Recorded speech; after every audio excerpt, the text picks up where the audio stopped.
Para poder identificar un Fibonacci, nosotros tenemos que primeramente saber cuál es la dirección. En este caso, si nosotros vemos que la dirección viene siendo alcista, nosotros vamos a hacer lo siguiente. Resulta que nosotros tenemos que siempre anticiparnos al movimiento de lo que puede estar haciendo posiblemente el precio. Sabemos que si una dirección se encuentra totalmente alcista, pues me va a crear picos más altos y bajos más altos, ¿cierto? Por consecuente, siempre va a mantenerse dando que impulsos y retrocesos. A eso se le conoce como fractalidad. ¿Bien? ¿Qué va a suceder? En esta parte nosotros tenemos un fractal, es decir, cada vez que el precio me haga un impulso y un retroceso es un fractal. Si me hace otro impulso y otro retroceso es otro fractal. Por ende, nosotros estaremos revisando un fractal muy posiblemente que pueda pasar en esta parte. ¿Cuál sería el fractal? Un impulso y un retroceso. ¿Cómo hago para saber o para qué utilizamos el Fibonacci? Para nosotros poder identificar cuál es la zona en donde el precio muy posiblemente puede estar reaccionando. Para una secuencia alcista, yo tomo el Fibonacci desde el inicio al final del impulso o al final del movimiento, lo cual yo estaría esperando una zona de reacción entre qué zonas, entre el 65 y el 88%. Cuando una vez el precio llegue a esas zonas del 65 al 88%, lo que yo estaría esperando es que el precio caiga para seguir que generando un impulso o un movimiento hacia el alza. Lo mismo sucede, pero en tendencias bajistas, ¿sí? Estos niveles, ¿para qué van a servir a mí? Porque resulta que entre esos niveles del 65 y el 88 se encuentra algo que se llaman order blocks, ¿cierto? Y esos order blocks, los que nos permiten a nosotros es que nos identifican cuál es el punto donde se presenta mayor liquidez.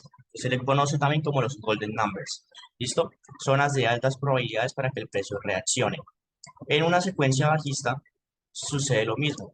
Movimiento o impulso hacia la baja, lo cual nosotros estaríamos predestinando, o cierto, o prediciendo cuál sería ese posible movimiento, recordando que cada movimiento hacia abajo y hacia arriba es un fractal, ¿cierto? Impulso, retroceso.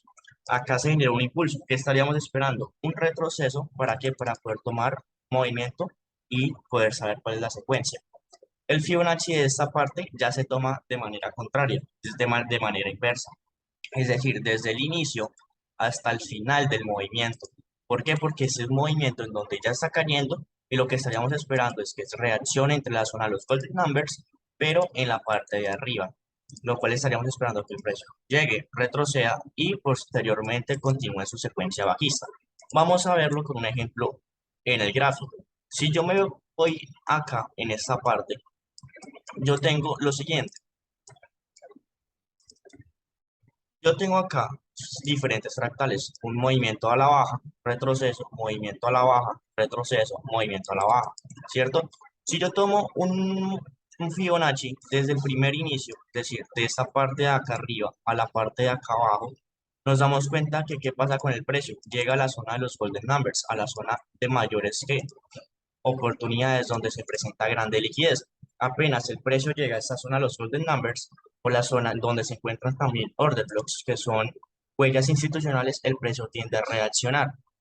¿Qué sucede posteriormente a ello? Si yo tomo un siguiente impulso o una siguiente fractal, me doy cuenta desde el inicio al final, ¿cierto? Tomándolo como referencia desde este inicio hasta este final del punto, me doy cuenta de que también tenemos una zona de reacción en los golden numbers.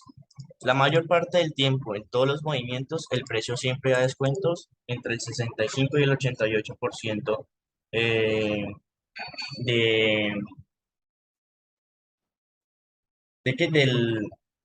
del movimiento, ¿bien? No siempre va a ser 100% seguro o efectivo que se generen esos movimientos, pero las probabilidades lo que nos indican y nos dicen a nosotros es que la mayor parte del tiempo, entre un 75 y 85% de las veces, el precio reacciona a esta zona de los golden numbers. Y pues si tomamos también como referencia esta parte de inicio a fin en cuanto a una secuencia o estructura bajista, nos damos cuenta que también hace referencia y llega a la zona de los golden numbers.